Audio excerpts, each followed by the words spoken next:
Good morning, friends. Welcome back to Astrology Today and Tarot with Mel Rose.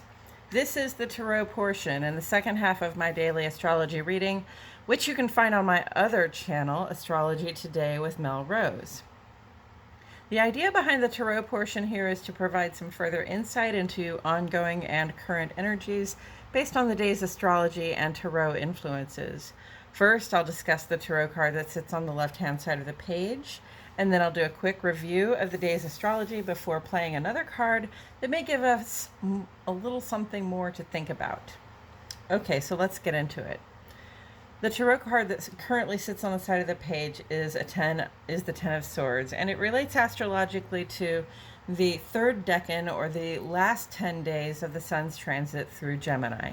Gemini is an air sign. Swords are air in the tarot, and air is all about how we use our thoughts and our words, how we make our plans, the way we go about our day-to-day stuff, but especially how we use our thoughts and words and make our plans. And the tarot will often point to, the idea that if we're not careful about the way we use our thoughts and words, we could hurt ourselves or someone else, right?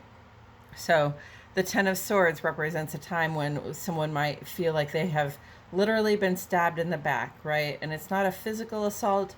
We're talking about an assault of words or plans or thoughts, ideas, okay? Sometimes somebody will even use your own words and ideas against you to sort of bring you down. But in any case, it's sort of swift and unavoidable, right? It's a surprise attack. If somebody stabbed you in the back 10 times, you didn't see that coming, right? So things beyond our control have left us feeling in a victimized state, left us laying kind of feeling very dead. We didn't see those dark clouds gathering over our heads either, did we?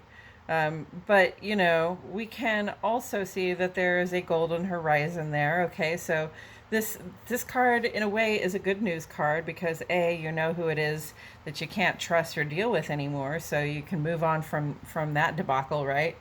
And B, it's the end of a cycle, right? Something has come to an end, so this is an opportunity for a fresh beginning.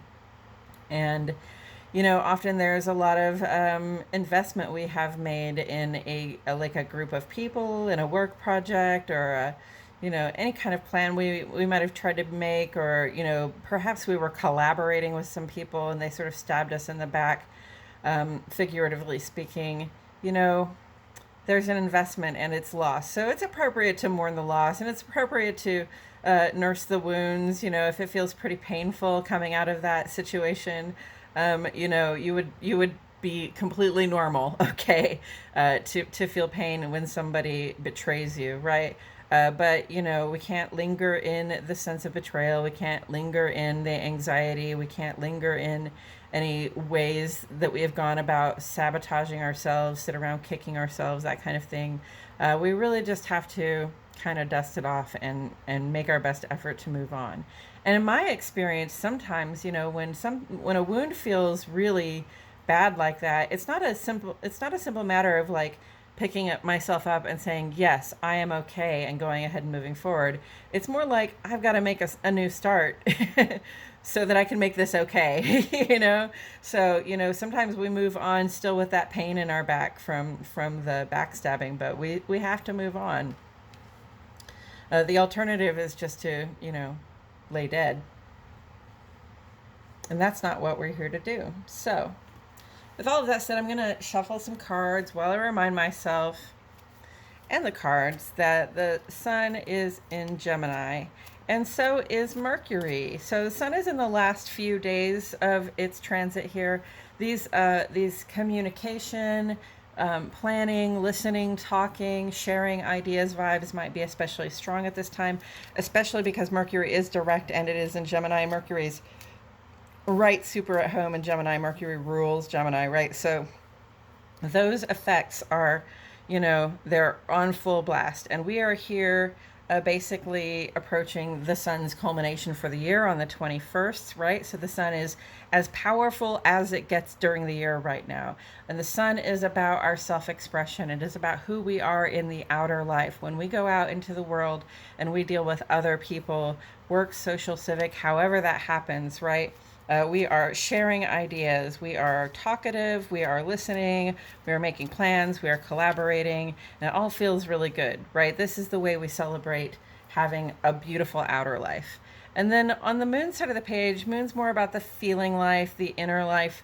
And it's a waning gibbous in Aquarius. In a couple of days, it'll be a third quarter moon in Pisces. But right now, it's a waning gibbous in Aquarius.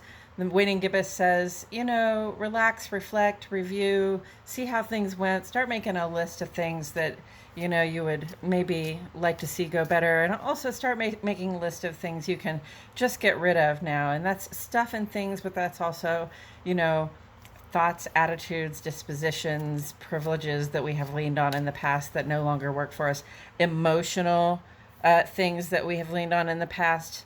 Aquarius would be like other people we've leaned on in the past, right?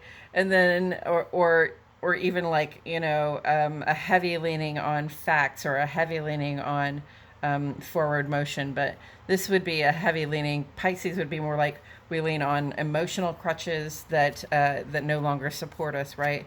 So we're thinking about that stuff that we need to get rid of right now, so that with that, when that third quarter moons comes up, we can make the shift into going ahead and releasing that stuff.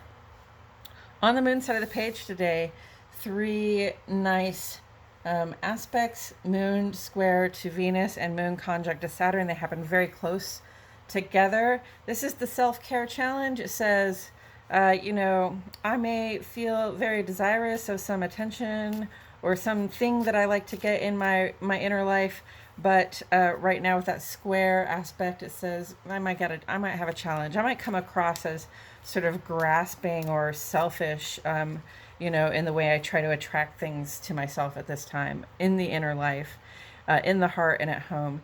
And then after that, moon goes conjunct to Saturn and says, okay, so our feelings and our sense of stability is in a very strong, are in a very amplified place together. So we have this emotional strength at this time, to handle, this inability to kind of get what we're trying to attract at this time. That's really great. Okay, so it's a self-care challenge.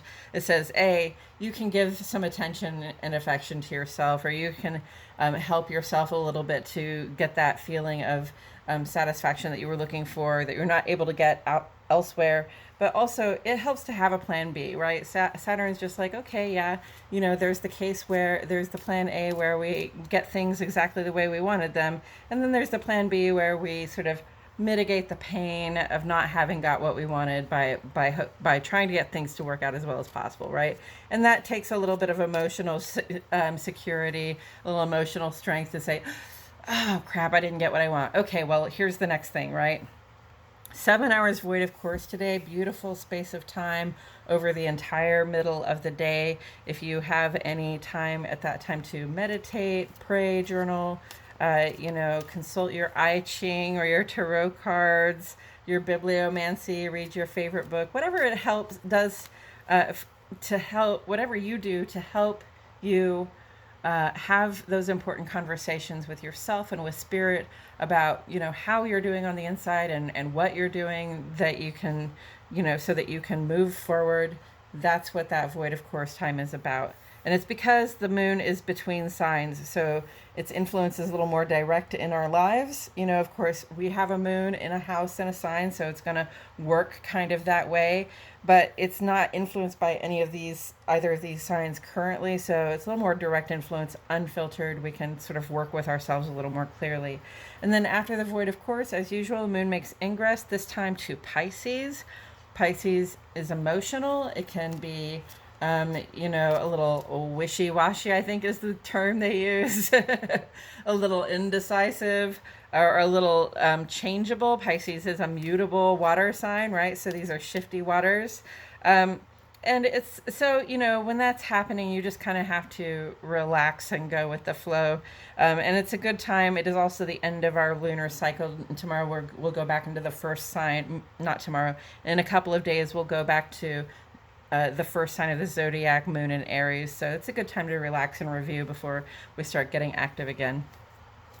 On the sun side of the page, we have the sun going trine to the moon today, and that is just an indication of that waxing gibbous moon as it moves toward the third quarter moon, and it gives us excellent personal inner alignment. So those plans that we're trying to make to let go of emotional crutches, intellectual crutches, privilege crutches, those things, and also the stuff and things that we can no longer use. Those plans we're making, really blessed at this time. Okay, we have really good alignment, and we're able to make those choices and plans, and probably do it with clarity of heart and mind, so that we know what we're doing when we finally start to get rid of them. And then Venus square Saturn and Venus sextile Neptune came up today. Okay, a couple days ago we got Sun trine Saturn and Sun square Neptune. So we've got Venus and Sun doing this weird sort of dance of opposites with these two planets. Saturn represents structure, and Neptune represents, it's more Piscean. It represents our connection to spirit and our connection to everything.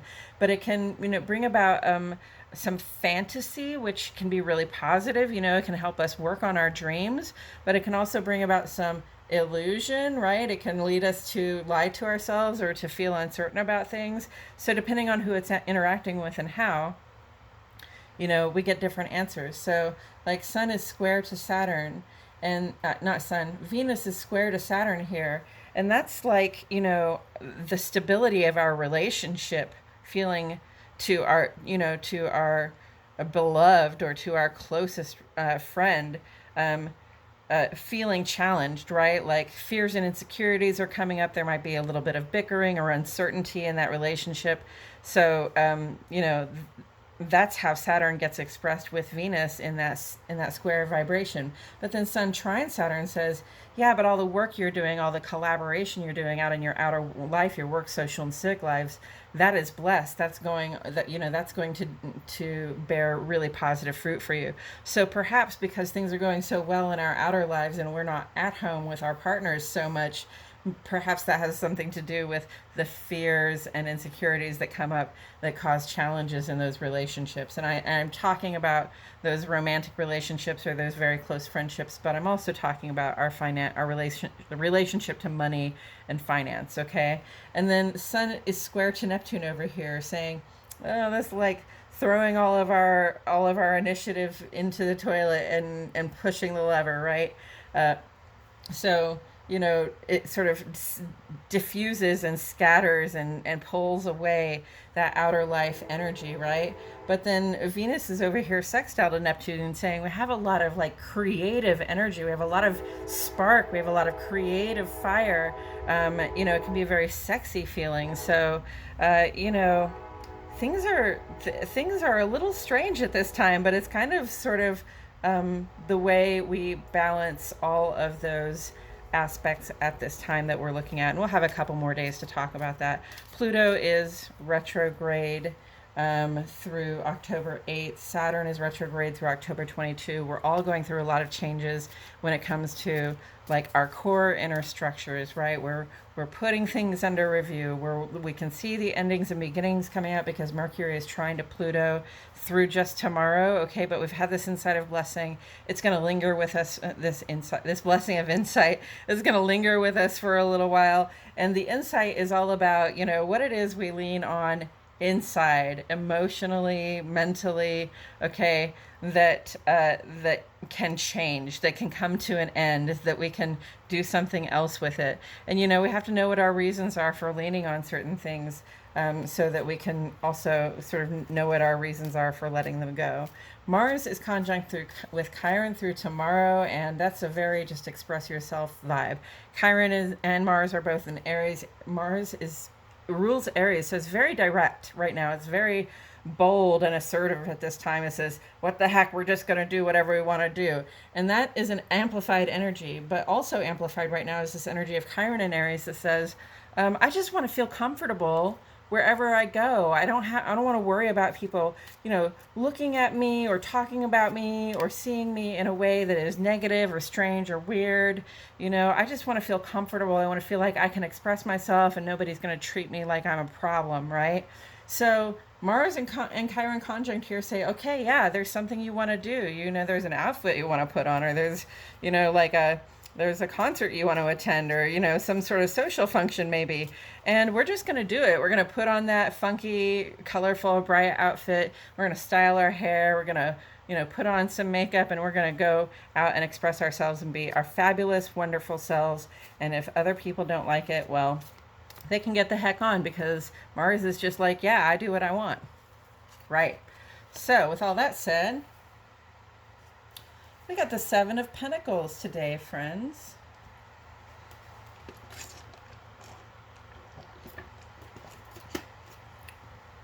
The Seven of Pentacles is a moment that feels a little bit like anticipation. And there might be some impatience here as well. It's like we've got almost everything ready. You know, it's like the day before the wedding or the week before the wedding, right? We've got almost everything ready. We've pulled it all together. It's all coming together, but we haven't finished it up, right? We haven't completed the task. We haven't completed the process. So Seven of Pentacles says there's still some more work to do, right? We're right here at the end of this effort. We have done a good job. We've pulled things together, but there's still some work to do. And this person's very much got their eye and their mind on their pentacles. You see those arrows going up, right? We want this stuff to increase in value. If you thought of it as fruit on a tree, right? Say perhaps you had an apple orchard and you sold your apples completely ripe and totally fresh and perfect and beautiful, the way nature intended them to be. Just as they were ready to fall off the tree, you went out and plucked them and they were great. Well, this is the point, like a week or two before the apples are fully ripe, right? And you're paying attention to them, and you're sort of willing them to get bigger and have more value for you, so that when you do open the gates to your apple orchard, for people to come in and pick apples, they are perfect and juicy and ripe. They have more value than if you opened the gates today and sold unripe apples. So that's the best way I can describe that. But there's more work to do is a phrase that comes up for me a lot when I see this one, the Seven of Pentacles. Like we're almost there, but we've got a final push. And let's see. We're almost there, but we've got a final push. I mean, that says Pluto retrograde, Pluto in Capricorn overall for me right now, because Pluto's been in Capricorn for 25 plus years, and Pluto's retrograde 6 months out of the year. So those transformations are on the outside, in the outer life, when Pluto's direct, and they're on the inside, on the inner life, when Pluto is retrograde. And in Capricorn, which is ruled by Saturn, so really just changing up our idea of what is traditional, what is institutional, what is foundational to our understanding of our outer life, like how things are out in the world, but also on the inner life, right? That retrograde does work on the inner life, and it asks us to re-examine, it asks us to re-examine what is foundational to our own habits and behaviors, to our own approach to living, right? It asks us to look back and see, like, where we got advantages that we use, but that perhaps strip another of their dignity or their ability to attain those advantages as well, right? So we have to really think about how we get what we get. We have to be willing to do all of the work for it if we want it to have all the value, right? So you have to be dedicated to that work. And especially, with Pentacles, it's in terms of like our bodies and our finances. We have to be dedicated to the work of seeing the value grow out of our bodies and seeing the value grow out of our finances. So it's just this moment of anticipation, a little pause while we think about how we're going to spend all those apples, all those pennies that are growing on that tree, but realizing that there's still another push of labor as well. Taken together with the Ten of Swords, Seven of Pentacles, and the Ten of Swords. Like perhaps there was something that was almost ready to harvest, almost ready to go. Like perhaps this is the position we were in when we got betrayed. We got stabbed in the back. So that's something that we had to leave behind that actually has value in the world, right? So this can bring us to a point of having to question whether we have to, somehow litigate or find a way to at least get back the value or the return on the value that we invested in that project or that collaboration.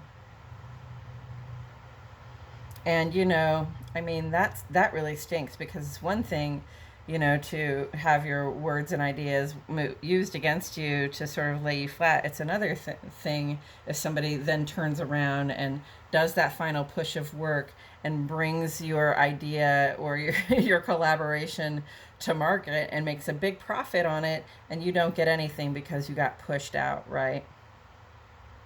Yeah, I hope nobody's in that situation, but it sure looks like that's a potential. And if you find yourself, wondering, if you find yourself in a situation where you think that people are kind of planning against you, or sometimes, I mean, I haven't had a lot of experiences in my life where people sort of planned behind my back against me or stabbed me in the back. But one thing I do notice when something's about to go down along those lines, even if somebody's just about to like come at me with some accusations or come at me with some, questions about how I do things because they don't think my intentions are on the up and up. Often what I find is that people around me go really quiet, right? It's like all of a sudden you have a lot of space to work and think and do your stuff. And then somebody comes sort of sidling up like, hey, can we talk, right? So understand that those situations do come up, especially, like it's almost like if you robbed a bank with some people, and then, in order to make everybody's share a little bit more, they cut one person out, right? It's that kind of backstabbing or betrayal I'm talking about. Please don't go rob a bank by yourself or with anybody else. But sometimes you invest in something, right? Physically and monetarily in a collaboration of some kind, and then you get cut out. Gosh, I hope that's not the case for anyone, but that's really what comes up for me for that. Keep your eyes on the work you're doing, and have a good idea what the value is of what it is that you are personally invested in growing right now. Okay, have a good idea what that value is, and save all of your emails. I think that's all I have to say about it today, friends. Thank you so much for joining me. I truly appreciate your presence with me today. My name is Mel Rose, and I'll see you all back here tomorrow for more Astrology Today and Tarot.